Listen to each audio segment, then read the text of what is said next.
Yeah. Tell us a bit about Eppione and what you Yeah, do. absolutely. Eppione is it's a global employee benefits platform. It's everything to do with life insurance, disability insurance, healthcare, pensions. It could be to do with meal vouchers. It could be to do with wellness, everything around health, mental health and well-being, gym access, anything that forms a benefit within your organization. We also do the insurance element of it as well. We have the ability to place employee benefits and insurance in 120 countries around the world. You know, they decide to go and hire 10 people in Singapore, they can just go in and add Singapore to the platform, upload the data, upload the benefits, put the information together and hit go, and it goes live, it goes out to the employees. Yeah. We've a really powerful, what we call our BI tool, so business intelligence. So we have our own data analytics capabilities that the clients have access to. What does the future look like for Eppione? As you know, we've just taken in some VC money. Focus over the next 12 months is, and in no particular order, it's about product, about people, growing revenue. Yeah. But having Ernest and Neil as co-founders in the business, we're kind of similar, but we're very different. Like we bring different strengths to the table. A bit of advice that my dad gave me many years ago was, he goes, surround yourself with good people. He says, play to your own strengths, and what you're missing, bring it to the table. David, welcome to the podcast. Thanks, Martin. Great to be here. Yeah, good to see you. I think the last time we met was in sunny Lisbon over at the Web Summit. Yeah, sunny Lisbon in November, huh? Yeah, that's it. We were probably a couple of pints deep. Definitely. Good for networking. In terms of the Web Summit, or even the Irish startup ecosystem, how do you find it? Do you feel it's very positive to leverage off other founders who are going through the same thing as yourself? Yeah, look, I think, it's great to go to something like the Web Summit and just kind of take your head out of what you're doing and go and see what everyone else is doing. Do a bit of networking, talk to people, explore things. I was only there for 2 days. It was a kind of a 36-hour whirlwind journey. Took a lot away from it though. Went to a couple of talks, and I was over there on a mission to talk to 6 companies that were there displaying. And I got in front of 6 of them. I've had calls with 5 of them. I could have been ghosted by one of them, but it's not a bad result. You think about trying to get in front of people. You go to a venue like the Web Summit, which is massive. It's probably overwhelming to a lot of people. Yeah. But the opportunity to get in front of the right people, if they're there, is you've everybody in the one room. So it's great. But it's also great to see what's going on in the world and just meet like-minded people. There's a great buzz about the place, and I'd strongly recommend any founder out there who hasn't been to the Web Summit, just go and check it out. And you don't need to have an agenda, just go, check it out, and see what's going on. That's it. Talk to as many people as you can. I did find it quite overwhelming as well. I think it's the preparation you have to do before you go over to set up those meetings when you are there. Yeah. Because as you say, it is a whirlwind, and you can kind of just go from one stage to the other. And I suppose the other thing as well, and I picked it up from conversations over there, you think about where we've come from over the last couple of years, and obviously we're not here to talk about, 2020, 2021, where we're all sitting at home looking out the window. We've gone from a situation where crowd control was massive to literally back in the room with 40,000 people, and you're standing in queues for your lunch for 40 minutes. You're trying to get a cup of coffee. You're trying to buy a bottle of water. It's just, there's people everywhere at it. So it is quite overwhelming. But that, again, people will get used to that again. If you go to a rugby match in the Aviva Stadium, you're mushing getting through the gates. You're going up to sit in your seats. You're queuing at the bar. So we will get used to it. But I do find that overwhelming piece was just to do with the volume of people, because it's massive. It's huge. Yeah, no, definitely. I found with all the after parties where you always get, I guess, great value from. It was so tough getting around, and taxis, and it was just something that you have to get used to. There's a bit of a trick I found, and I hope I don't come across wrong in this, but everyone was moaning about not being able to get an Uber. You can, if you're prepared to pay for things in life, you'll always get it. Right, is the way I look at it. Everyone out in the street looking for Ubers, they're trying to book Ubers, drivers are cancelling on the rest. When I was over there, I was out with a couple of people from Canada, and we were standing around and everyone was giving out about not being able to get Ubers, and I just went in and I booked an Uber black, right? So got an executive car, Mercedes pulls up, we jump into it, and the guys are like, how did you pull that off? And I was like, I paid the additional premium. It was, instead of paying €12 to head down the road back to the hotel where I was staying, I think it cost me €46. And it's not about being wasteful, it's about being clever, right? So it's, the taxis and stuff. So if you're willing to pay for it, so there's a little hack for people, go in and pay the extra few euros and you'll get picked up and dropped home, you know? Yeah, definitely the way to go. So go for an Uber Premium as opposed to the people flying around on scooters. Oh, listen, after about 8 points. Yeah, no, definitely. Yeah. No, definitely not. And me with my insurance background and my risk head, you know, alcohol, scooters, high speed, no safety gear. It's a non-runner for anyone. No, definitely not. In terms of Eppione, and obviously the company that you founded, a lot of our listeners might not have heard of it. Can you tell us a bit about Eppione and what you do? Yeah, absolutely. Yeah. So I mentioned insurance there. I'll come back to that in a second. I suppose Eppione is it's a global employee benefits platform. So employee benefits, as you know, as lots of your listeners will know, it's everything to do with life insurance, disability insurance, healthcare, pensions. It could be to do with meal vouchers. It could be to do with, you know, wellness, everything around health, mental health and well-being. It could be to do with gym access. It could be to do with lots of different things. So anything that forms a benefit within your organization. And I suppose my background and I have two co-founders in the business with me. One guy, Neil Fallon, he's based in London. Neil's an employee benefits guy like myself. He's worked for a lot of the big employee benefit consulting firms and providers. And then Ernest Legrand, who's based in New York. And he's our tech guy. He's our CTO. Ernest is an ex-IBM guy, all about big data and all the rest. So our background is very much focused on that employee benefit side of things. We also do the insurance element of it as well. And when I talk about insurance, I'm talking about, you know, your insurance brokerage. So we're licensed and regulated by the Central Bank here in Ireland. Mm-hmm. We're also licensed and regulated by the FCA in the UK.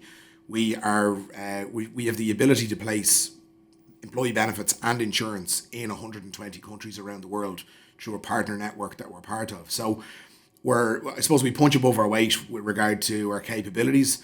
But again, we provide a platform to employers to help them manage everything around benefits and insurance. You know, you look at employee benefits. Employee benefits is usually item 2 or item 3 on the expense list for any business after your salaries and other expenses. What we have found working with a lot of, and you know, we're not going after the massive multinationals, you know, companies with hundreds of thousands of employees around the world. We're not quite there. And I say yet because hopefully in years to come, we might get there.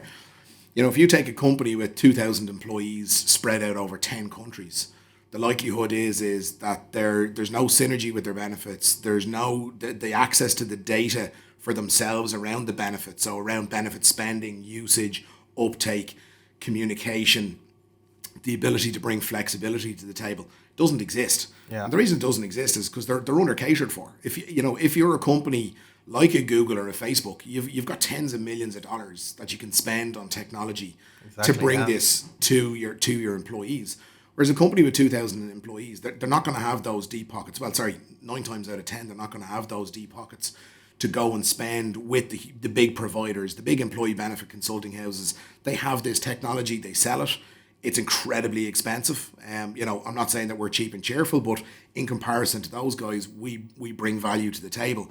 But also a lot of the older technology that's out there, it's old, it's outdated, it's archaic, and the setup and the infrastructure that they use to get people up and running takes an awful long time. Whereas we give the employer the ability to set it up themselves, or we can help them set it up.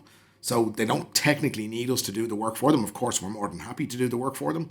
But the ability to go in and, they decide to go and hire 10 people in Singapore, they can just go in and add Singapore to the platform, upload the data, upload the benefits, put the information together and hit go, and it goes live. It goes out to the employees. Yeah. So it's all about technology. It's all about benefits. It's the insurance world. It's in my blood. Yeah. Something that you've done.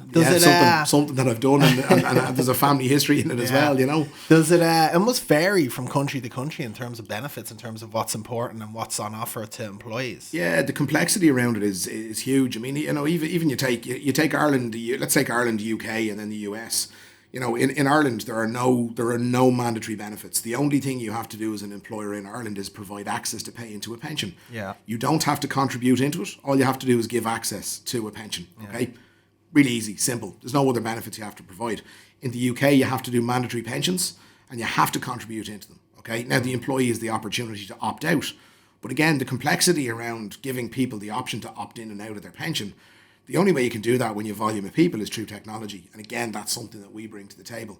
Then you go to the US, and the US is very focused on healthcare because getting sick in the US is incredibly expensive if you don't have health insurance. And again, there's huge complexities around that. There's different rules around how many, when you have to offer healthcare to your employees. The figure in my head is around, as soon as you hit 50 employees in the United States, you have to provide healthcare. You have to provide access to healthcare. So, and again, every country is different. You've different rules and regulations in Germany and Switzerland, Singapore, Australia. Again, Australia have their mandatory pension. Mandatory pension in Australia is called superannuation. It's gone up to 11% employer contribution. Now, I think it's great. It's brilliant because it focuses the mind of the employee that the day they start their job, they start contributing into a pension. Yeah. I remember actually being in Australia, and it was obviously mandatory, the superannuation. Yeah. Coming back from after a year's traveling, you get access to it then. You're like, forgot about that. That worked out well. Yeah, and look, and I suppose a lot of people who do end up traveling do come home and get early access to it and liquidate the fund, and they probably regret it later in life because if they just let it sit there, be invested, it'll grow, Yeah. But so again, look, Martin, the complexities around employee benefits are huge. But again, if you're an employer and you're investing in your people, you should be able to understand it better. We've come across companies where they're in multiple jurisdictions, and we say to them, who owns the data around the benefits? Like, what are you spending? What are you providing? Where does all this sit? And they're usually looking at us going, that's what we're trying to get our hands on. We're trying to figure this out. And we've had companies where it's taken them 6 months to get the information across to us. Which is it's massive. Whereas if they use our platform and they're using us, and again, they don't have to use our service. They can use the platform and just use the platform. We can roll it out in every country that they're in. If they need help with anything, we can help them. Yeah. But it gives them the ability to access all that information at the touch of a button. We've a really powerful, what we call our BI tool, so business intelligence. So we have our own data analytics capabilities that the clients have access to. So again, the ability to run data analytics across, usage stats or company spend by person, by location, all that really, really good information that they should be using because it helps them make better decisions. Yeah. And does that give then the technology give them access to obviously the benefits and amend them and tweak them and change them? Absolutely. And bring flexibility to the table. So again, you take, I'm trying to think in my head of a good example as to, let's say you have 1,000 people, and let's just use Ireland for an example. So let's say in Ireland you have 1,000 people and you decide to roll out a benefit that gives you option A, B, and C. Yeah. Okay, so good example of that is you've heard of the One for All card, which is the small benefits exemption piece that's now going up to €1,000 per employee. So I know a company here in Dublin. They're not a client yet. We're working on them. They have 1,200 people spread out over the island of Ireland in lots of different depots, and they do the One for All voucher for all of their staff. And every year they offer the One for All voucher, or there's another solution, I forget the name of it, I think it's a company based in Kilkenny. And what they do is they go out to their staff and they ask them, well, what do you want? Do you want One for All or do you want this other voucher? So option A or option B. But it takes somebody in HR probably the guts of 2 weeks to find out what people are looking for. So they're going to the managers in all the depots saying, what are your team having? Every year without fail, they order too much of one voucher versus the other. Yeah. And you look at that and kind of go, well, why couldn't people just do it on their mobile phone? Send a push notification to every employee's mobile phone, ask them what they're having. You're giving them something for nothing. They're going to select option A or option B. And then if they come back and say, no, that's not what I wanted, well, but that's what you told us. And I'm not saying it's that kind of controlling piece, but it's just that flexibility. It's putting the power in the hands of the employees to make choice. And again, we've another company here in Dublin. They've about 50, 60 employees. They have in the region of about 43 different benefits available to their staff. Now, the company doesn't pay for all of those. Some of them are done through salary deduction. Some of them are voluntary. Some of them are free. But again, for an employer to provide those to an employee, it's very difficult if you don't embrace technology. And all those benefits aren't relevant for everybody. They're, again, if you have a diverse workforce of, someone in their 20s versus somebody coming towards retirement, their outlook and their needs in life are very different. The individual in their 20s, maybe they're sporty and they're active. Health insurance is important for them, right? It's important. Well, it's important for everyone, provided you can afford it. Life insurance probably isn't relevant. They might not have any dependents. Life insurance, it's not relevant to them. And pension, they're looking at it. Now, I would say embrace pension, do it as soon as you can. Yeah. Take it on as early as you can in life because it'll stand to you. However, the stats and the data out there show that it's people in their kind of late 30s heading into their 40s are the ones who start to ask about pension. But then the person who's coming towards retirement, the big thing for them is, well, probably life insurance, disability insurance, because if they get sick or they die, they could have a family that's behind them. They could have some, they could have debts that they need to pay if they die, all that kind of stuff. And then how much money will they have to live through retirement? So bringing flexibility and choice to the workplace. And that was one thing the pandemic has brought to the table is employees are asking for choice. They're like kind of going, look, it's great that we've got these benefits, but what about choice? Like, why can't I do something different? Again, I'm in my early 40s of married to an amazing lady who supports me through what I do. Why can't I choose to take out extra life insurance? Yeah, of course. Married with 3 small kids. Like, if I disappear tomorrow, I need to make sure that they're well looked after. Now, again, worked in insurance pretty much all my adult life. Very well insured, so I understand it and I get it. But why can't employers give the choice to the employees to say, actually, do you know what? I'd actually like a bit more life insurance, or I'd like something else, as opposed to taking this other benefit over here that's actually not relevant to me. Yeah, if you get me. Yeah. So flexibility and choices, I suppose, it's a long way to say flexibility and choice is important. Yeah, no, exactly. There's no one size fits all when it comes to benefits, and what's important to a 6-year-aged person is totally different to a 20-year-old. Yeah. We find it. Look, even in the world of recruitment, when you're trying to sell someone in their 20s on, well, the pension here is 14% or it's over 10%. They don't care. It's gym. It's what's in there. It's free canteen. It's whatever else that they can add. So totally different depending on the person. But take me back then to your family, the insurance firm. You started working for your dad. Yeah, so I suppose, look, as I said, insurance is in the blood. My dad only retired last year at the ripe old age of 79. Good man. Probably he says himself he probably should have retired earlier, but he's been self-employed. He's been a hard grafter all his life, and I suppose what do you do? So, look, insurance. Family as such, Dad was an insurance broker for the guts of 60 years. But back in the early days, I wanted to be a pilot when I was in school. I thought, like, look, I want to fly these things in the sky. I mean, this is me, and I suppose from an early age, well, not so much an early age, but I suppose in my early teens, I was looking at how do I become a pilot. And we'd a gentleman that lived across the road from us, and he worked for Aer Lingus. He actually was the head mechanic or head engineer for Aer Lingus out of Dublin Airport at the time, and he was a great guy. He used to give me all these books on aeroplanes and stuff, and I was 12, 13 years of age reading these books. Didn't understand anything in them, but it was all the makeup of the engines and the planes and all the bits and pieces, and I was fascinated by it. And I was thinking about my career, like, kind of 14, 15, I was like, right, I want to be a pilot. But I suppose I was blindsided by just that kind of, jumping in this big metal tube and flying up in the sky. It was only when I got older then, I was like kind of going, right, well, the reality of it is it's not really for me. And I've always idolised my dad. My dad is my hero. He's been a mentor. He's my best mate. He's a great guy. Very lucky to have him. Very lucky to still have him. The focus on my playing stuff kind of was tossed aside, and I was like, actually, I want to be like him. Yeah, I want to follow him. I mean, he provided for us. I mean, he was always there for us. He provided, through the tough times in the 80s. There's been a couple of recessions before the big one in 2009 that people forget about. He's always provided. He's always been there for us as a family. And I looked and kind of went, well, actually, I want to do what he does, because it's actually quite interesting. So I remember finishing college, and I went up to him and said, can I have a job? And he told me to go and get one.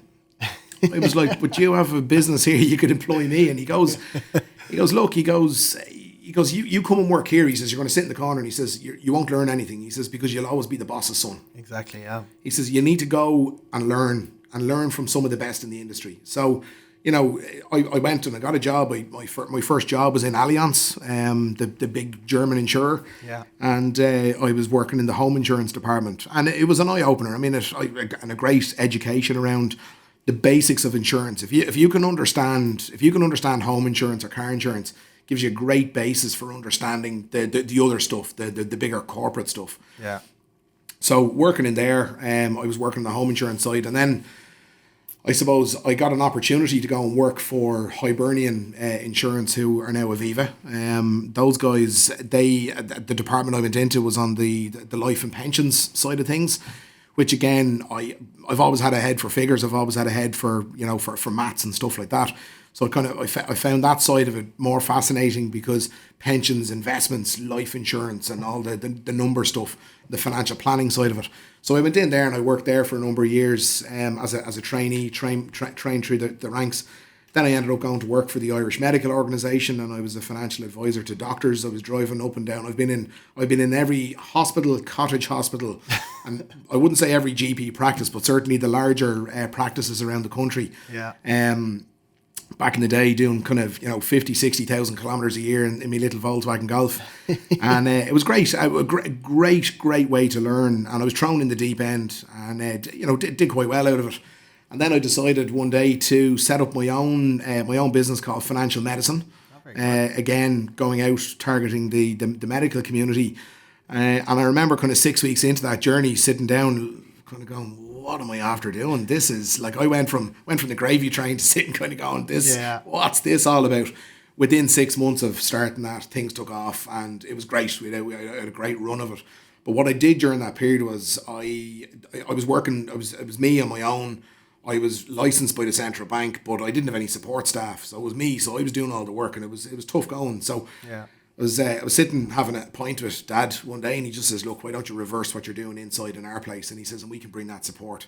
Simple things like accounting. Having an accounts department to look after that stuff, exactly. and then bringing somebody in to do the administration side of things and to help and grow and all that kind of stuff. And that's, I suppose, where the journey started with working with Dad. I suppose then 2016 came along, and it was time to do something in technology. Going out, I suppose, my career in financial advice moved very much with a focus on employers, and started, giving companies advice around pension schemes and, everything to do with employee benefits. And I found it fascinating. But my peers in the industry, I mean, I've got a lot of people in Dublin and around Ireland. I got to know a lot of the financial advisor community through Brokers Ireland. It used to be called the Irish Brokers Association, where I actually sat on council in there. So I got to know an awful lot of people.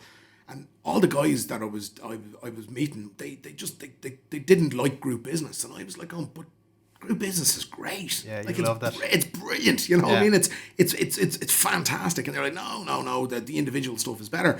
So I became very passionate about it. And then I was watching what was going on in the US. US, and then in particular a firm in Belgium. So there's a firm in Belgium, a company called Van Dessel. They're a very big insurance broker in Belgium, and those guys opened up my eyes to how they use technology to grow their logistics business. They're an insurance broker, so the logistics business, they became the largest insurance provider of truck insurance and logistics insurance in the Belgian market, right? Through the use of technology. It was all about technology going into trucks. It was about telematics, all that kind of good stuff.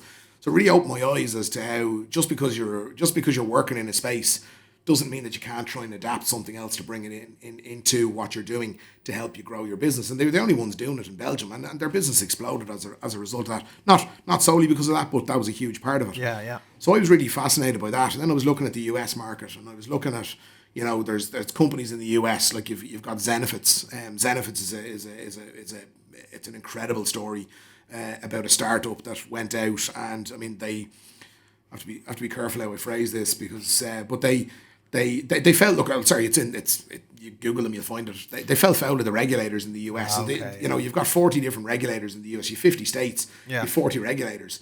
You can't, if you're living in California and you want to sell into New York, you need to be regulated. So they fell foul of a couple of things there. But again, they were using technology. So their focus was all around, how can we get the health insurance business from employers? Well, we get the data from payroll. So let's use payroll as a tool. So they brought this payroll solution to the table to get the benefits. So I was looking at that kind of going, well, we could do something over here, because there's nothing like that this side of the world. And I'm not saying that we did it because of the Zenefit story, but it was an influence. You take the US story and you take the Belgian story and you kind of put the two together.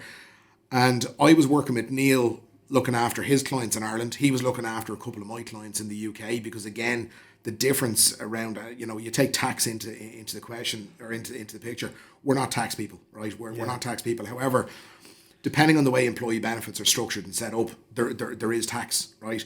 So if I'm an Irish guy qualified in Ireland and I'm trying to advise companies in the UK, even though they're quite similar in nature and the benefits infrastructure is similar, there's huge differences. So you got to be very careful. So Neil was my guy in the UK, I was his guy in Ireland.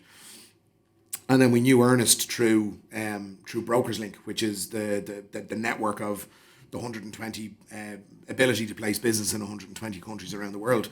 So we were looking at this kind of going, I was looking at this kind of going, right, we could do something here with technology and bring it to the table. So myself and Neil spent a lot of time sitting on bar stools, talking, catching up, whether it was in London or Dublin. And I was always joking with him, saying, look, we got to do something ourselves. Like, we got to, let's go do something. Let's bring technology to the table. So when we go into a company, they're not looking at us kind of going, well, who are you? Yeah. Because the other two people that are sitting outside, one of them probably sponsor Manchester United. Three letter name. And then the other big guys, all the big employee benefit consulting firms were out there, big flashing lights. So, no one ever gets fired for giving IBM the work. Yeah, right. Yeah, exactly. The same applies in every industry. You've got industry leaders and people looking kind of go, well, actually, we'll just go with these guys. So we looked at it and said, how can we make ourselves different? So that was where Eppione came from. The inception then. Yeah, that was the idea behind it. Yeah, it seems like obviously you've always had an entrepreneurial mindset, and then coupled with that curiosity and willingness to embrace technology. Yeah. You spotted that opportunity. Yeah, absolutely. Look, I suppose I go back to I was one of the first of my circle of friends to have a mobile phone. Pestered my parents to get a mobile phone. What phone was it back then? It was a Motorola flip phone from ESAT Telecom. It was back in 1996 when I went to boarding school, and convinced my parents to get me this phone. But I was petrified to use it because it cost so much money, right? Even sending a text message to making a phone call, there was a cost associated with it. But again, as time went by, I would have been one of the first again in my circle of friends to, I was walking around with I was getting emails on a thing called an XDA, right? A lot of your listeners won't even know what an XDA was. Never heard of that one. This is BlackBerry version 1, right? It wasn't the BlackBerry; it was a thing called an XDA, and it was a touch screen, had a stylus, but you were able to get your emails on it. So you had a SIM card in it. Now it was a dinosaur yoke. It did absolutely nothing other than emails, but. Again, if you think back, I was driving around Ireland at the time, and I was out and about the whole time. So getting access to my emails on the run was incredible. It was absolutely incredible just to be able to do things while I was out and about. I mean, we all take it for granted now. I mean, I always say, no matter where I am in the world, as long as I have my mobile phone, I can do my job. Yeah. Right? And don't get me wrong, you need your laptop for certain things, but you can do 90% of the stuff through your phone, right? Your emails, and you can log into systems, and you can do all that kind of stuff. So I suppose I was always interested in technology, and that's where it took me. Yeah, that's what got you into it. In terms of being obviously a founder and now running a company, do you ever suffer from imposter syndrome, or because of your insurance background, do you feel like I've got this, or? Yeah, look, you'll always question yourself. I mean, and depending on where the business is at and what you're doing, anybody who's been on the funding journey. You'll wake up at 3:00 in the morning and ask yourself, why?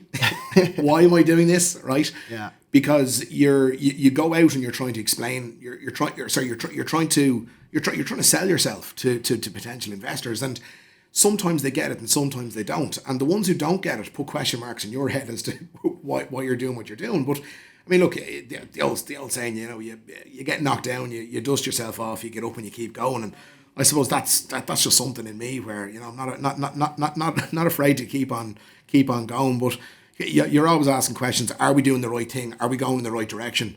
I wouldn't say I've ever had. I mean, the term imposter syndrome. I've never felt like an imposter. I mean, do I feel like an imposter in the tech world? I would have at the start. Yeah. Not anymore. Now I don't know it all clearly, but I've been educated hugely over the last couple of years around technology and how it works. And again, I suppose I would have been, not that I was naive going into it, but I just thought it was easy. I just thought all you need is people to like Lego, put it all together and it'll work, right? Yeah. It's not the case.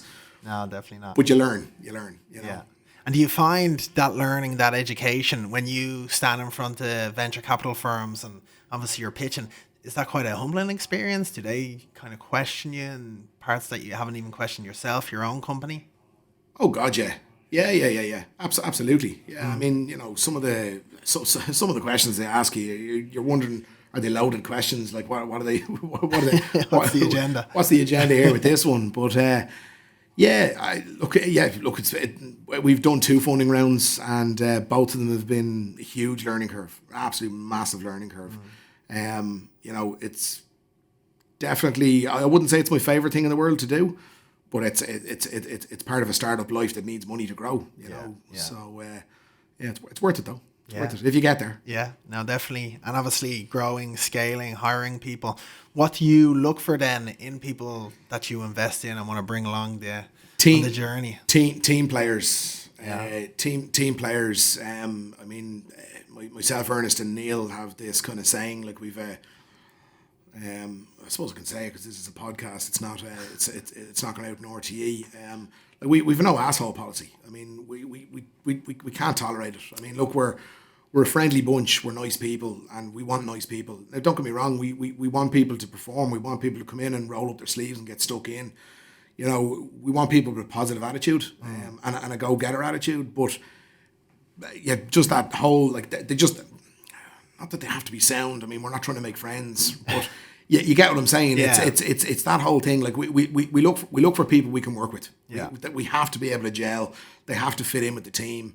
We can't bring somebody in who's going to disrupt things, because by doing that you could end up losing the other good people on the other side of the table, right? Exactly. Yeah. So I suppose the strength we look for in people is a team player. Yeah. I think a lot of companies have learned that. In the past, didn't matter if someone was a top performer. They could have been an asshole. They could have been a borderline sociopath, but they're a top performer, so let's keep them in the company. Yeah. And companies are afraid to get rid of people like that because it hurts the bottom line. Yeah. And you look at it and kind of go, but look at the toxicity they're bringing into the business. Exactly. Yeah. That's probably impacting your income elsewhere, because you can't retain the other good people who could outperform this person. You know? So it's it's one of those things. I mean, look, it's like losing a big customer. I mean, when you lose a big customer and you think to yourself, going, oh no, this is terrible, it's brutal. But it's only when you sit back after that you've lost them that you look and kind of go, actually, they were a huge time consumer of what we do, and now we can focus on everybody else. And that's happened to us over the last couple of years. We've lost big clients, we've won stuff. We won a big client back before Eppione. I remember losing a big client that was worth, they were worth 6 figures a year to us. And I remember thinking, I got called out to the office and they were telling me, look, it's not good news. They've been acquired by another company, which happens in our world a lot. They said, look, it's not good news. We're bringing in one of the big guys, and look, thanks for everything, but that's it for now, type of thing. I remember getting into my car, sitting down, being really deflated, kind of going, oh my God, what do we do now? And I'm ringing the guys in the office, kind of going, look, this is after happening and all the rest. And it was like, oh, no, okay, right, okay. And we looked at them, and actually this now gives us an opportunity to go and focus on new business. And within 3 months, we replaced the income. Oh, yeah. With a handful of clients. Yeah. And we were probably doing half the work. Yeah. Yeah. So now it's a good news story, right? There's been lots where you lose the other stuff. side of it. Yeah. You know what I mean? It hasn't all been rosy. Yeah. But that's what I was going to ask. Obviously, there's inevitable conflict in every business, and you lose clients, and you have to let people go. How do you deal with that? Are you someone who kind of wears their heart in the sleeve? Face it head on. Face it head on. Don't bury your head in the sand, because if you do, it'll just fester and get worse. If you have stuff to do, get it done. Don't get me wrong. I'm not going to say that everything we've done by way of hitting those things head on has worked properly. But you just got to get on with it. You've things to do. You've things to do, people to see, and you can't let things get in the way. So if you're and especially in business, if you were to take everything personally, you'd be in trouble. Yeah. Being a founder in a business. I mean, my mother-in-law calls me Teflon Dave, which I think is quite funny. Like John Gotti? Like Teflon Don, John Gotti. So she just says, like, nothing sticks. You know what I mean? Like, and don't get me wrong. I mean, there are certain things that would, I'm not a robot, right? I do have an emotional side, but in business you can't let things stick. Yeah. And if you did, because you'd never leave the house. Yeah, exactly. You just got to get on with it. Yeah. So yeah. Yeah, you just kind of have to deal with it, as you say, and then move on. Do you have, in terms of support, you mentioned somewhere in there, but to kind of bounce ideas off, serve as your sounding board, is that the missus or business partners? To be honest, it's probably my dad. Yeah. As I said, like he's been my hero all my life. I've always looked up to him, and he always does the devil's advocate in everything.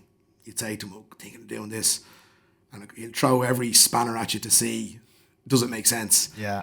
And it's great, and it's not about being negative about things. It's just about making sure you're thinking these things through. So, he's been hugely supportive to me. I mean, I wouldn't be here today without him, right? Well, clearly, he was involved from the very beginning. But right through my career, very, very supportive. Nothing was ever a problem. He's awesome. Other people, I mean, my two co-founders, without a shadow of a doubt. I mean, Neil and Ernest, been hugely supportive of me, and I'd like to think I've been hugely supportive of them. But from a soundboarding perspective, depending on what it is, I mean, poor old Neil probably gets most of the crazy ideas, and he's probably sitting at me looking, kind of going, "Dave, will you stop?" But having Ernest and Neil as co-founders within the business, I mean, we the three of us are we're kind of similar, but we're very different. Like we bring different strengths to the table. You know what I mean? And Neil's very process driven. He's a much deeper thinker than I am. Whereas I'm probably that kind of guy, the crazy guy that kind of goes, "Well, why don't we do this and that and all the rest?" And I'm just making it sound easy. Again, going back to that, there's a load of Lego. Let's make something and it'll work, right? Yeah, exactly. And he's looking at me kind of going, "Dude, it doesn't work that easy, So. Yeah, definitely the two guys from a soundboarding perspective have been great, and look, we work really well together. And I'm not just saying that, I mean, and don't get me wrong, we have our we have our moments where it's there's a disagreement, or we're saying, well, let's do this, and somebody is saying, well, actually I don't agree with that. But again, we're grown ups, so we talk it out. We don't kind of go, oh, well, that's a stupid idea, you can't do that. Yeah. It's all right. Let's trash it out. Let's see where we go with this.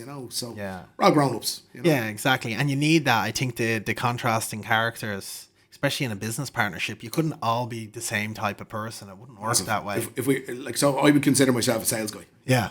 If we were all salespeople, I wouldn't be sitting here talking to you. Yeah. Without a shadow of a doubt, because nothing would ever get done. You know what I mean? Like genuinely. And it's the old saying. I mean, one really good bit of advice that my dad gave me many, many years ago was, he goes, surround yourself with good people. He goes, because you're never going to be the smartest person in the room, because there's lots of smart people out there. He says, play to your own strengths, and what you're missing, bring it to the table. Yeah. And it's true. If you can surround yourself with good people who bring, that added value of something that you can't do, that's how things work. Of course, yeah. That's how success stories are built. Exactly, yeah. You need people who are going to challenge you. Totally. Your ideas. Yeah. Absolutely, yeah. Or else you just run away with some of the crazy ones you had, as you said. Listen, man, I've done other stuff. I could sit here and talk to you about. I was involved in other startups pre this, and they didn't work and all that kind of stuff. So, I suppose I've had good learnings. Good learnings. I was involved in a tech piece years ago. And it unfortunately just fizzled out, I suppose, and we were probably just a bit ahead of our time.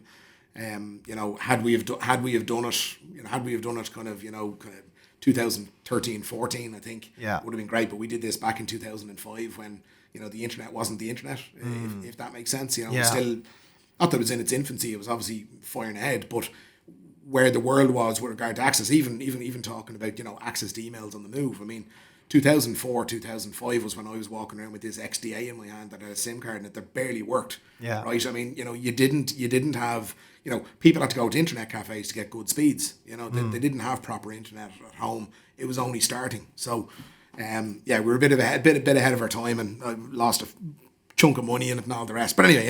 Something that you learned from anyway, and you can totally. take into Eppione. Yeah, totally. Yeah. In terms of learning from failures, mistakes, but now looking forward to the future. What does the future look like for Eppione? Well, the future, I suppose, as you know, we've just taken in some VC money, so it's putting us in a very strong position for the next 12 to 18 months for growth. Our product is built. We've got some big improvements coming. I suppose the focus over the next 12 months is, and in no particular order, it's It's about product. It's about people. It's about growing revenue. Yeah. So, and as I said, in no particular order there, but that's going to be the focus for the next, for the foreseeable future anyway. Yeah. And brand, I need to throw brand in there as well. I mean, we're very much an unknown brand. However, we're having some really interesting conversations with businesses like ours without the technology, so that broker side of things. We're having some conversations with those guys, and they're looking for something that we have in the market and they can't find it. So we are that alternative, which is a real good pat on the back for us. It's a kind of a real good rubber stamp as to we've built out something that others are looking for. Yeah. So we need to build a brand. We need to get the name out there, and we need people to know who we are. Yeah. Yeah. So that's it. And I guess it's a great feeling when you get that stamp of approval and know what you have is absolutely. Yeah. Again, it just gets rid of the doubts in your mind, Yeah, no, of course. Before we usually wrap up the podcast, a couple of quick fire questions. I'll rattle them off. Yeah, go for it. First one is something you wish you did earlier on in your career. Qualifications. I was never the academic type. Even when I finished school, I didn't really want to go to college. Dad convinced me to go off and do a business qualification in Dublin Business School. Went great crack, good fun. Did it, passed. Wouldn't have graduated with honours or anything like that. Just to embrace the education piece, because I learnt on the job, but had I have done the qualifications earlier, I would have known an awful lot more to power my own mind to do better. Yeah. And it was something that I was like, I'll get there, I'll do it eventually. Like, there was no hurry, you know what I mean? Whereas I should have embraced the whole qualifications piece, because again, you understanding what you're actually doing better. Just having that knowledge. The knowledge is power. You know? So I should have embraced education a bit better. Looking back on it, but I got there in the end. I'm qualified, fully qualified. Still have my CPD up to date. I'm good to go. You know what I mean? Yeah. Okay. And in terms of anything that keeps you up at night, any decisions, any failures, my children. I gets you up in the morning. Anything that keeps me up at night. No, I mean, my wife always jokes. I mean, I'm one of these people, as soon as I lie down, I fall asleep.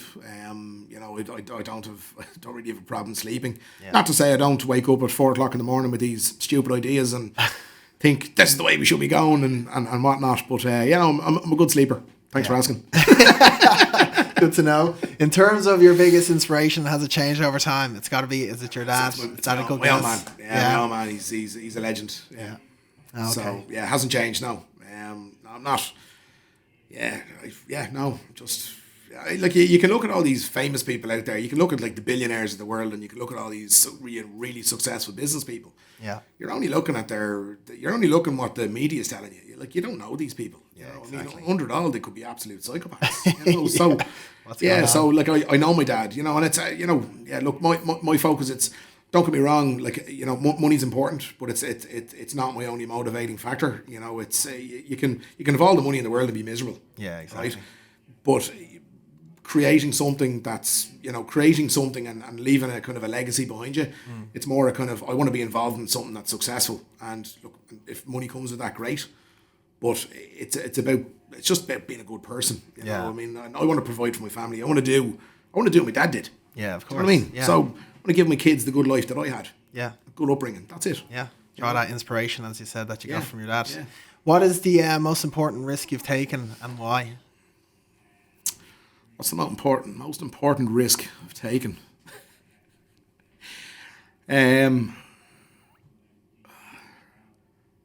Probably overextending myself to buy the house that I live in. Yeah. Still in negative equity.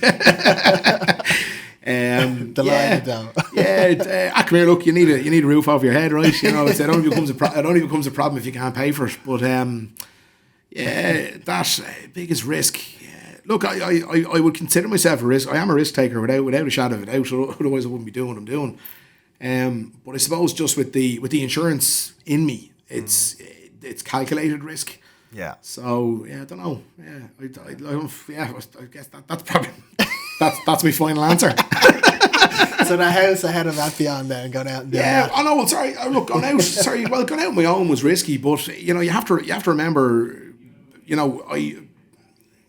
it wasn't that I was leaving an industry to go into a brand new industry. Like, had I have said goodbye to the financial services world, I always knew I'd make a living out of financial services. Because I've been doing it for years. So for me to look and say, well, actually, I'm going to jump over here and do this, in my mind, I was like, for sure, it's what I do.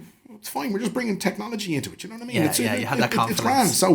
So again, I wasn't worried about it. Yeah. So, Yeah, good man. Brilliant. Yeah. Well, look, thanks for coming on to the podcast. No problems. Thanks for having me. It's been great chatting to you. Yeah.